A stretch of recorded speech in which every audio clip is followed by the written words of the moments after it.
कामतो जायति शोको कामतो जायति भयं कामतो विप्पमुत्तस्य नति शोको कुतो भयं।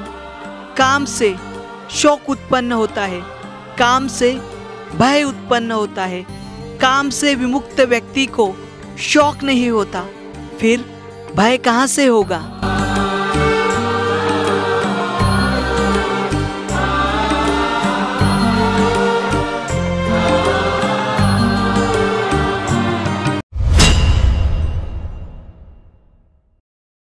दिन, महीने, साल कुछ समय में बीत जाते हैं, लेकिन ज्ञान की धारा कभी रुकती नहीं।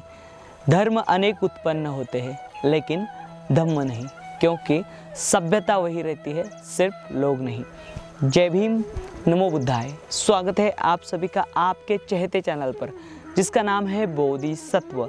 इस बोधिसत्व यूट्यूब चैनल के माध्यम से आपको प्रियदर्शी चक्रवर्ती सम्राट अशोक इनके द्वारा निर्माण किए गए प्राचीन बौद्ध स्तूप हो, स्मारक हो या फिर गुफाएं हो, जिनका निर्माण कार्य प्रियदर्शी चक्रवर्ती सम्राट अशोक इनके बाद में भी हजारों वर्ष तक किया गया है, ऐसे वीरान और अनदेखे बौद्ध स्थल यह जो बोधिसत्व चैनल है यह पहली मर्तबा आपको दिखाने की कोशिश कर रहा है। आज का यह जो वीडियो है यह बहुत ही महत्वपूर्ण है और इस चैनल के पिछले वीडियो भी बहुत ही महत्वपूर्ण है। अगर वे आपने अभी तक नहीं देखे तो वह ज़रूर देखें।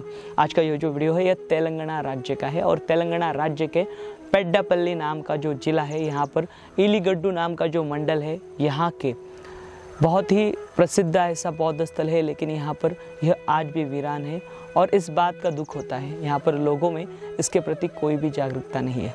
आज का यह जो वीडियो है यह धूलीकट्टा यहाँ का है। इस धूलीकट्टा नाम के गांव में यहाँ पर बहुत बड़ा प्राचीन काल में एक किला हुआ करता था और यहाँ पर यहाँ पर किला तो हुआ करता था, किले के अवशेष है, वहाँ पर दीवारें हैं और साथ ही साथ एक भव्य ऐसा आज से 2000 साल पुराना बौद्ध स्तूप है। जिस प्रकार से अमरावती इस प्राचीन बौद्ध स्तूप पर जो शिल्प कलाएँ हुआ करती थी, जो शिल्प पैनल हुआ करते थे, ठीक यहाँ पर भी हुआ करते थे। यह भव्य ऐसा जो बौद्ध स्मारक है, यहाँ पर आज हम जाने की कोशिश करने वाले और इस वीरान बौद्ध स्थली को हम पहली बार आपके सामने लाने की इस चैनल के द्वारा कोशिश कर रहे हैं। यहाँ तक जाने के लिए देखिए धूलीकट्टा, यहाँ तक हम हमारे व्यक्तिगत वाहन से जा सकते हैं, मतलब आप पेड्डापल्ली से यहाँ तक आ सकते हो। मतलब लगभग 20 से 25 किलोमीटर की दूरी पर यह जो बौद्ध स्थल है यह स्थित है। धूलीकट्टा पेड्डापल्ली है, बहुत बड़ा शहर है।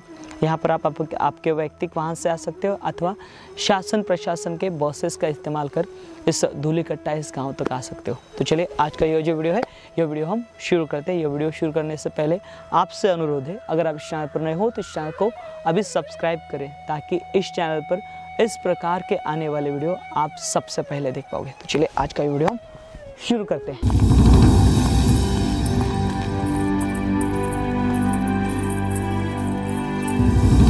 कहा जाता है धूलीकट्टा यह स्थल सातवाहन काल के 30 महानगरीय क्षेत्रों में से एक है, जिसका जिक्र मैगाथनीज के संदर्भों से प्राप्त होता है।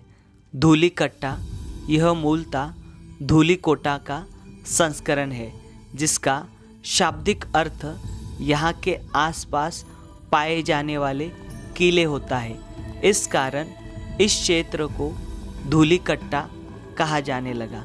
यहाँ पर किए गए उत्खनन कार्य से यहाँ पर पनपी समृद्ध सभ्यता के बारे में पता चल पाया है, जो आज से 2300 साल पुरानी है। यह स्थल करीमनगर से लगभग 40 किलोमीटर की दूरी पर है। यहाँ पर हर साल जनवरी के महीने में 3 दिनों का धूलीकट्टा सातवाहन महोत्सव मनाया जाता है, जिसमें हजारों की संख्या में लोग शामिल होते हैं।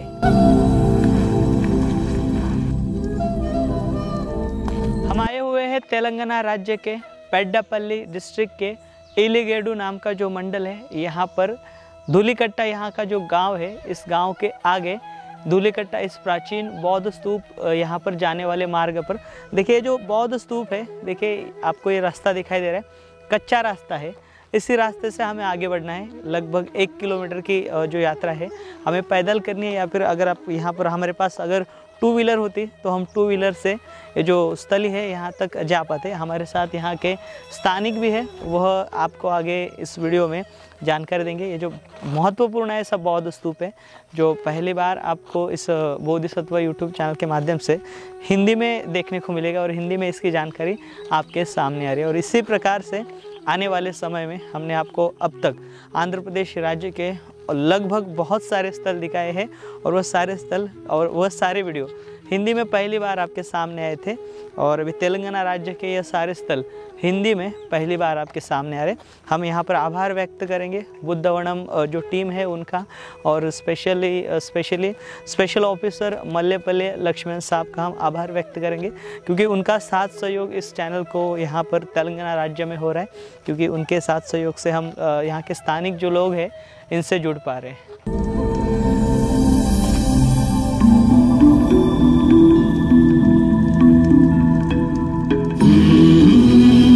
यह अति विशाल स्मारक आज नज़रअंदाज किया जा रहा है। इस क्षेत्र का जिस प्रकार से प्रचार प्रसार होना था उस प्रकार से नहीं किया गया है। यहाँ के खेतों में आज भी भिन्न भिन्न प्रकार के स्मारक स्थित है, लेकिन इस ऐतिहासिक स्थली को उतना महत्व नहीं दिया गया है जितना इसका महत्व है। इस बौद्ध स्तूप तक जाने हेतु आज भी किसी भी प्रकार का रास्ता नहीं बन पाया है। खेतों के बीच और झाड़ियों के बीच यह विरासत अपने मूल अस्तित्व को खोज करते हुए हमें दिखाई देती है। 2300 साल पहले समृद्ध रहे इस विरासत को संजोने वाले सिर्फ इक्के दुक्के ही बचे हैं।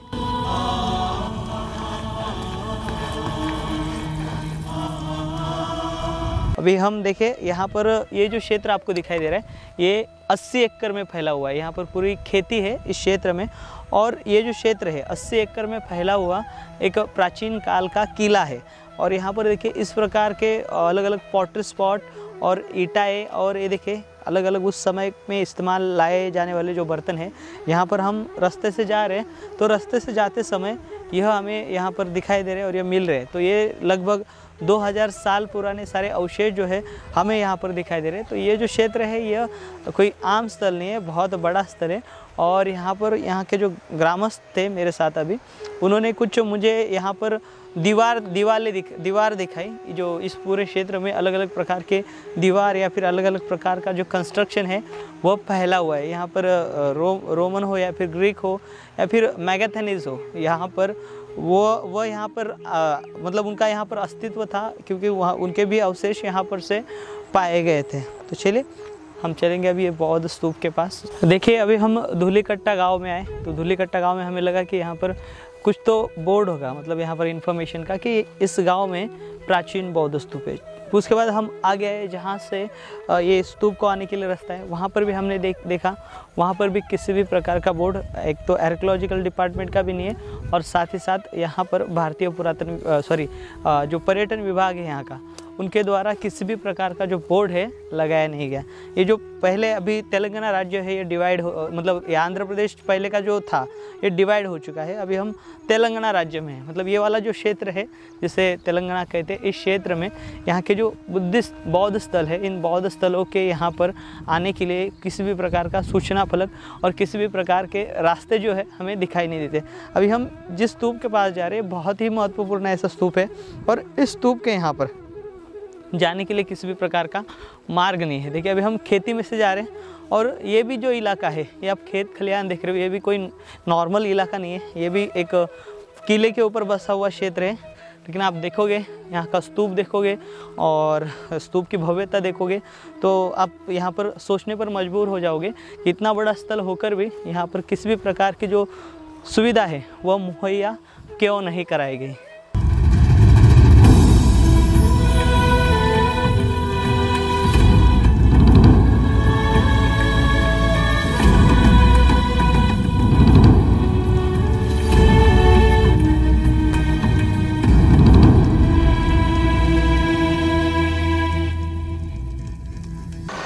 अभी आप देखिए, अभी हम यह जो प्राचीन बौद्ध स्तूप है इसके काफ़ी नज़दीक है।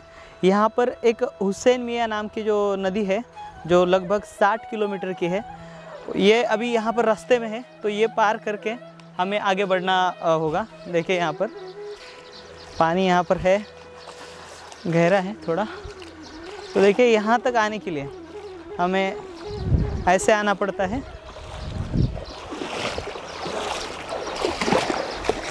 और अभी 101 मीटर की दूरी पर यहाँ का बौद्ध स्तूप जो है वो स्थित है, वो हम देखेंगे और उसकी जानकारी लेंगे।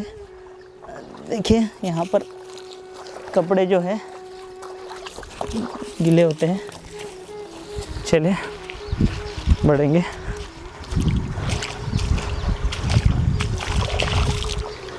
आगे बढ़ेंगे। आइए, यहाँ पर कांटे बहुत है, इसके लिए जूते हम वहीं पर रख देते हैं, लेकिन आगे कांटों से परेशानी होगी, इसके लिए हम जूते जो है अपने साथ में लेकर जा रहे हैं। तो देखिए अभी हम यहाँ के जो प्राचीन बौद्ध स्तूप है इसके काफ़ी नज़दीक आए हुए। अभी देखिए ये जो बौद्ध स्तूप है, आप देखिए यहाँ पर से दिखाई देता है, अति विशाल ऐसा यह बौद्ध स्तूप है। जिस प्रकार से आंध्र प्रदेश राज्य में के अन्य स्तूपों में मतलब जो स्लैब्स हुआ करते थे, इस स्तूप के ऊपर भी स्कल्पचर जो स्लैब है वो हुआ करते थे। लेकिन देखिए ये इतना भव्य ऐसा स्थल और इतना ये महाकाय बौद्ध स्तूप आप देख सकते हो। पर्यटन विभाग यहाँ का, तेलंगाना स्टेट गवर्नमेंट का, अभी फ़िलहाल देखिए यहाँ पर किसी भी प्रकार का बोर्ड नहीं दिखाई देता, या फिर इसका प्रचार प्रसार है दूरों दूर तक नहीं हुआ है। यह स्थल देखिए इस प्रकार से आज वीरान दिखाई देता है और यहाँ पर ज़्यादातर लोग आते नहीं है। ये देखिए इसकी विशालतमता देखिए, यहाँ पर देखिए एक तथागत भगवान बुद्ध का स्टैचू बिठा दिया गया है। हम आए हुए हैं धूलिकट्टा इस प्राचीन बौद्ध स्तूप के पास। तो आपने देखा यहाँ तक आते समय हमें कितने परेशानियों का सामना उठाना पड़ा, तब जाकर हम यहाँ पर आए हुए। तो अन्य जो लोग हैं वह यहाँ तक कैसे आ सकते हैं, क्योंकि यहाँ पर किसी भी प्रकार का बोर्ड नहीं है या फिर किसी भी प्रकार का यहाँ पर केयर टेकिंग नहीं है, तो यहाँ पर लोग जो है वो कैसे आ सकते हैं। हमारे साथ यहाँ के आर्कियोलॉजिस्ट और रिसर्चर है, यहाँ पर सुनील साहब हमारे साथ में है, तो वह इस स्थली की थोड़ी बहुत जानकारी देंगे और वो जो रिसर्च कर रहे हैं उसके भी बारे में जानकारी देंगे। सर, ये जो साइट है, इस साइट के बारे में आपको जो जानकारी मिली है, आप थोड़ा बताइए सर। ఇదంతా కూడా ఒక 2000 సంవత్సరాల క్రితం జరిగిన ఒక కథ. స్థానికంగా ఉండే శాతవాహన రాజు, ఇతనే తొలి శాతవాహన రాజులు కాలంలో 2nd సెంచరీ BCలో ఇక్కడ కొన్ని గ్రామాలను నిర్మించుకొని గోదావరి ప్రవాహం వెంబడి కొన్ని గ్రామాలు నిర్మించుకొని నివాసం ఉండేవారు. వీరు ఇదే గోదావరి వెంబడి గ్రామాలు నిర్మించుకునే క్రమంలో హుస్సేన్ మియా వాగు అనే ఒక చిన్న వాగు ప్రవాహం గోదావరిలో కలుస్తుంది. దానికి రివర్స్ వేలో వీళ్ళు సిటీస్ని నిర్మించుకున్నారు. ఎందుకంటే గోదావరి ప్రవాహం వల్ల కొన్ని ఏరియాలు మునిగిపోవచ్చు కనుక దానికి చాలా దూరంలో కొన్ని సిటీస్ని నిర్మించుకోవాలనే ఉద్దేశంతో పెద్ద బొంకూరు, ధూళికట్ట, తెలికుంట గ్రామాలలో కొన్ని సిటీస్ని నిర్మించుకున్నారు. కమర్షియల్ ఏరియాస్ అని చెప్పొచ్చు కంప్లీట్గా ఈ ఏరియాస్ అన్నీ కూడా.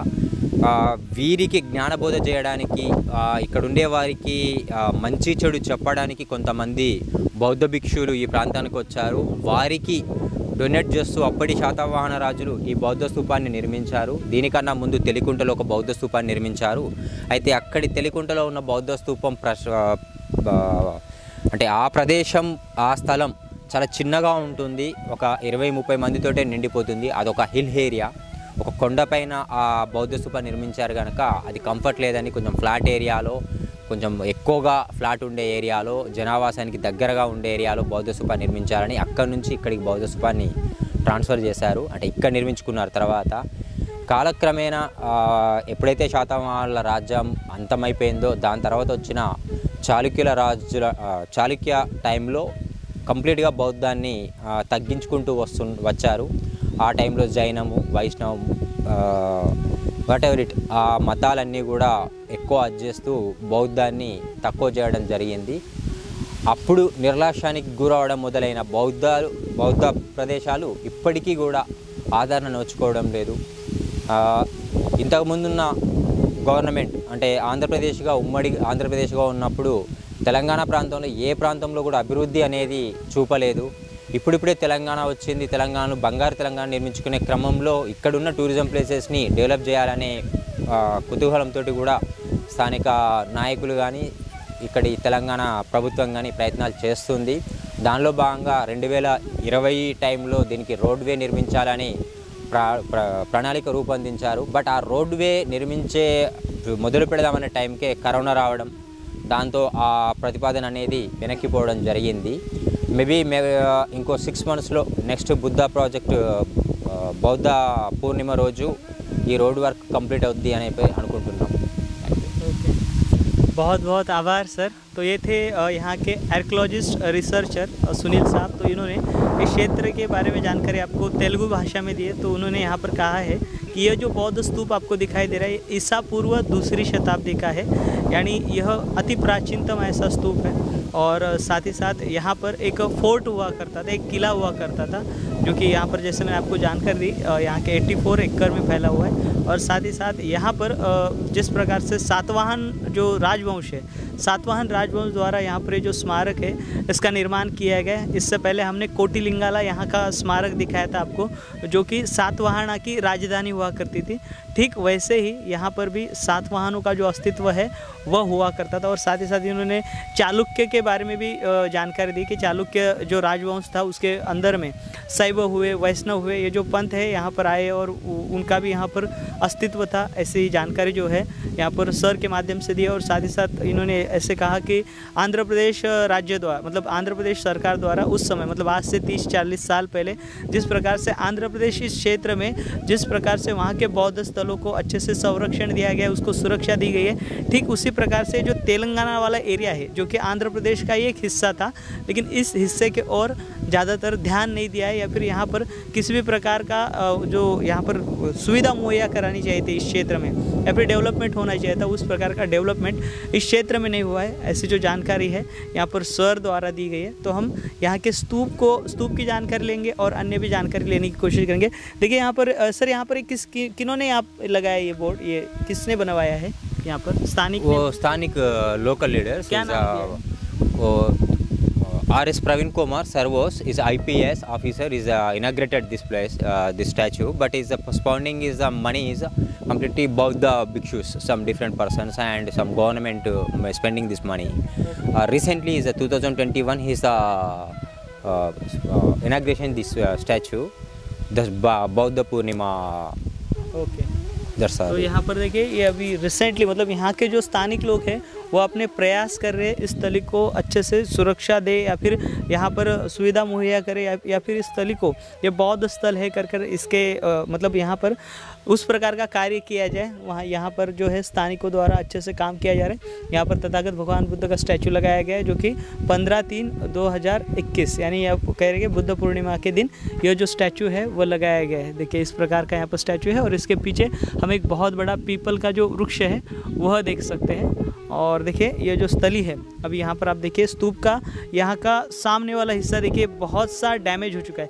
सर ये डैमेज कैसे हुआ? वो बोल रहे थे रॉबरी वगैरह कुछ हुआ था? No sir, is not robbery, is completely ఈ ప్రాంతం ఏంటంటే ఎవరు పరిరక్షించేవారు లేరు, దీనికి సరైన కాపలదారు లేకపోవడం వల్ల వాటర్ రెయిన్ ఎఫెక్ట్ వల్ల ఇటుకలు జారడం, మట్టి జారడం లాంటివి జరిగి ఈ బౌద్ధ స్తూపానికి ఆనుకొని ఉన్న ఈ బౌద్ధ చరిత్రను, బౌద్ధ గాథను వివరించే అనేక శిల్పాలు కూడా ఇలా నేలమట్టమై పడిపోవడం జరుగుతుంది। अच्छा सर, ये जो बौद्ध स्तूप है ये बौद्ध स्तूप पहली बार कब खोजा गया? पहली बार कब यहाँ पर एक्सप्लोर किया गया इस स्तूप को? मतलब कब जानकारी पहली बार कब मिली स्तूप की? స్తూపాన్ని ఐడెంటిఫై చేసింది 1960లో స్థానిక రైతులు, ఇక్కడ ఒక స్కూల్ టీచరు అని చెప్పేసి అంటారు। ఆర్కియాలజీ డిపార్ట్మెంట్ 1969లో పెద్ద బొంకూర ప్లేస్లో ఎక్స్వేషన్ స్టార్ట్ చేసింది। ఆ ప్లేస్లో ఎక్స్వేషన్ స్టార్ట్ చేసే టైంలో ఇక్కడ స్థానిక రైతులు మాకు ఇక్కడ చాలా కాయిన్స్ దొరుకుతున్నాయి, పెద్ద ఇటుకలతో నిర్మాణం ఉంది సైన్స్ అని చెప్పడం వల్ల అక్కడికి వచ్చిన పివి పరబ్రహ్మశాస్త్రి గారు అండ్ వాళ్ళ టీం మెంబర్స్ కొంతమంది దీన్ని చూడడానికి రావాలి అనుకున్నారు। కానీ అప్పుడున్న పరిస్థితుల వల్ల అంటే అటవీ ప్రాంతం అవడము, దారి సరిగ్గా లేకపోవడం వల్ల వాళ్ళకి రావడం వీలు పడలేదు। దాన్ని ఆ బాధ్యతను ఠాకూర్ రాజారాం సింగ్ పెద్దపల్లిలో ఉండే archaeology researcher, Deccan college student, PhD scholar, that period అతనికి ఈ వర్క్ని అప్పచెప్పడం జరిగింది. అంటే ఏదైతే ఈ బౌద్ధ కోటిలింగాలు ఏదైతే ఏరియాలో కాయిన్స్ దొరికే ప్రాంతంలో ఏమేమి ఉన్నాయి, ఎలాంటి స్ట్రక్చర్స్ ఉన్నాయి, ఆ ప్రాంతాన్ని విజిట్ చేయాలని చెప్పేసి వాళ్ళు కోరారు. సో ఆయన ఫుల్లీగా ఒక రిపోర్ట్ తయారు చేసి ఆర్కియాలజీ డిపార్ట్మెంట్కు 1969-70లో ఆ రిపోర్ట్ని వాళ్ళకి సబ్మిట్ చేశారు. ఓకే. ఆ రిపోర్ట్ ద్వారా ఇక్కడ ఎక్స్వేషన్స్ 1970లో ఇక్కడ ఎక్స్వేషన్స్ స్టార్ట్ చేశారు. చాలా ప్లేసెస్లో అంటే తవ్వకాలు జరిపారు. అండ్ ఇక్కడ దగ్గరలో ఒక సిటీని ఐడెంటిఫై చేశారు, వెల్స్, అందులో చాలా బావుల్ని, బ్రిక్ పాటరీ పీసెస్ని, బ్రిక్స్ని, చాలా డిఫరెంట్ని ఐడెంటిఫై చేశారు. దీన్ని కూడా అంటే చాలా బ్రిక్స్ని స్థానికులు ఇండ్ల కోసం అంటే హోమ్ పర్పస్ డెవలప్మెంట్ కోసం, ఇప్పుడు స్థానికంగా చూస్తే ఇక్కడ ఒక హనుమాన్ టెంపుల్ ఉంది. ఈ హనుమాన్ టెంపుల్ కన్స్ట్రక్షన్కి కూడా ఈ బ్రిక్స్నే యూజ్ చేశారు.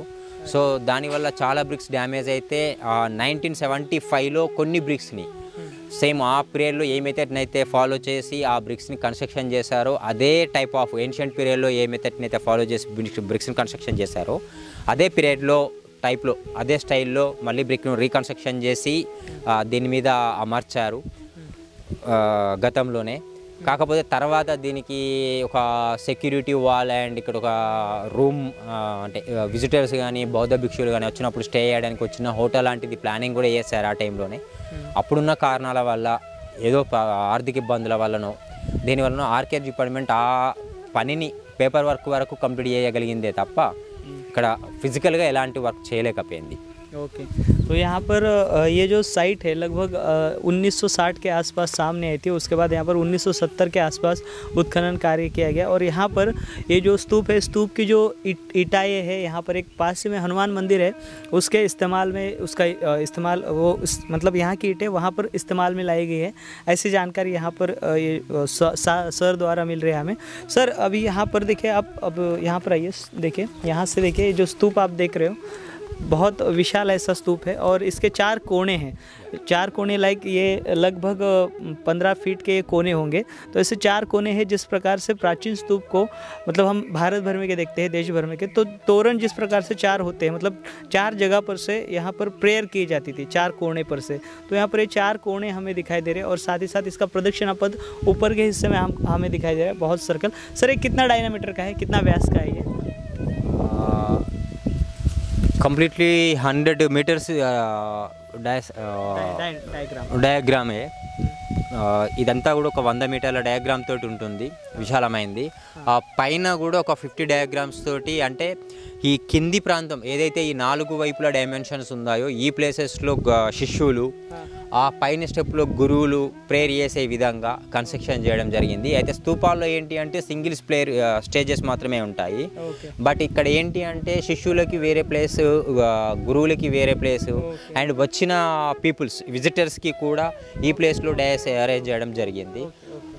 ఏంటి అంటే ఇక్కడ అంటే వీళ్ళని వేరుపరచాలనే ఉద్దేశం కాదు, ఎక్కువ మంది ఈ బౌద్ధాన్ని ఆ టైంలో చాలా ఎక్కువ మంది ఇక్కడ పూర్తి గ్రామస్తులు ఈ ప్రాంతంలో శాతవాహన పీరియడ్లో ఉమ్మడి కరీంనగర్ జిల్లా ఆ టైం ఉన్న ఏరియాస్లో చాలా బౌద్ధ స్తూపాలు ఉన్నాయి. ఎన్ని బౌద్ధ స్తూపాలున్నా అవి దేనికదే ఒక గొప్ప చరిత్రను చెప్తుంది, గొప్ప అప్పటి సంస్కృతి సాంప్రదాయాలు అని చెప్పింది. సో డిఫరెంట్ ఏంటి అంటే ఇవే కాకుండా ఇంకా చిన్నగా ఎక్కడి విలేజెస్లో అక్కడ చిన్న విలేజెస్లో కూడా కొన్ని బౌద్ధ స్తూపాలు నిర్మించుకున్నారు. రీసెంట్లీగా 2000 వరకు కూడా చాలా బౌద్ధ స్తూపాలను మేము ఐడెంటిఫై చేసాం, 2005లో కూడా చూసాము. బట్ రీసెంట్లీగా కొంతమంది ఇండ్లు కట్టుకునే క్రమంలో లేదంటే రోడ్లు వేసే క్రమంలో అలాంటి బౌద్ధ స్తూపాలు అన్నింటినీ కూడా తీశారు. అంటే రీసెంట్గా స్తంభంపల్లి, కోట్లింగాలకి 40 కిలోమీటర్ డిస్టెన్స్లో ఉన్న స్తంభంపల్లి అనే విలేజ్లో మోటివ్ స్తూపాస్, జస్ట్ 10 ఫీట్ హైట్లో ఉండే ఒక చిన్న స్తూపాస్, అలాంటి స్తూపాలు అన్నిటి కూడా పెకిలించేసి కంప్లీట్గా డ్యామేజ్ చేశారు. స్తంభంపల్లిలో ఇప్పుడు ఒకే ఒక బౌద్ధ స్తూపం ఉంది, అది కూడా ఆర్కియాలజీ మాన్యుమెంట్లో ఉంది. ఆ ప్లేస్లో కూడా ఎలాంటి డెవలప్మెంట్ యాక్టివిటీస్ లేవు. Okay, thank you sir. तो स्तंभमपल्ली नाम की जगह है जो कि 40 किलोमीटर की दूरी पर है, ऐसा सर का कहना है. वहाँ पर भी जो स्तूप पाया गया था वो भी डैमेज होता है ना सर? ओके, से देखिए अभी यहाँ पर अभी आप यहाँ आइए, यहाँ पर देखिए स्कल्पचर पैनल आप देख पा रहे हो सर. ये स्कल्पचर पैनल यहाँ पर जो थे ये लाइमस्टोन में ही है ना? पूरा लाइमस्टोन सर. ये स्कल्पचर पैनल स्तूप का निर्माण जो है पहले हुआ है, इसका जो इसका कंस्ट्रक्शन बिफोर हुआ है. स्कल्पचर पैनल कब लगाए गए थे? Same time completely decorated the panel. ఈ ప్యానెల్ మీద మొత్తంగా కూడా బౌద్ధ చరిత్రను, బౌద్ధని జీవిత కథల్ని చిత్రించిన చిత్రాలు ఉండేవి. రీసెంట్లీగా జరిగిన కొన్ని అంటే వెదర్ వల్ల జరిగిన ఎఫెక్ట్ వల్ల కావచ్చు, లేదంటే స్థానికులకి తెలియక వీటిని డ్యామేజ్ చేయడం వల్ల ఈ ప్యానెల్ పైన ఈ పీసెస్ కూడా రాలిపోయాయి. ఇదేంటంటే బ్రేకింగ్ లైమ్ స్టోన్లో ఏంటంటే బ్రేకింగ్ క్రాక్స్ అంటారు వీటిని. ఈ బ్రేకింగ్ క్రాక్స్ వల్ల కూడా ఇవి రాలిపడ్డము, వెదర్ వల్ల ఈ విధంగా విరిగిపోవడము, వీటి మీద ఉన్న చరిత్ర కంప్లీట్గా కనుమరుగైపోవడము అలాంటివి జరిగింది. Sir how much brick size कितना है इसका? ये अभी बड़ा से डिफरेंट साइजेस ये पूरा 2 फीट एंड 1.5 फीट ये 2 फीट ये अलग अलग डिफरेंट సిచ్యువేషన్ ఏ ప్రాంతంలో ఏ బ్రిక్ అవసరం అవుద్ది, ఏ స్ట్రక్చర్ అవసరం అవుద్ది, దాన్ని బట్టి బ్రిక్ను తయారు చేసుకున్నారు. అంటే స్తూప డిజైన్ కాకుండా स्तूप डिजाइन कंस्ट्रक्शन మొదలు పెట్టాక ब्रिक्स नी तैयारी చేసుకోవడం స్టార్ట్ చేశారు. Come here sir.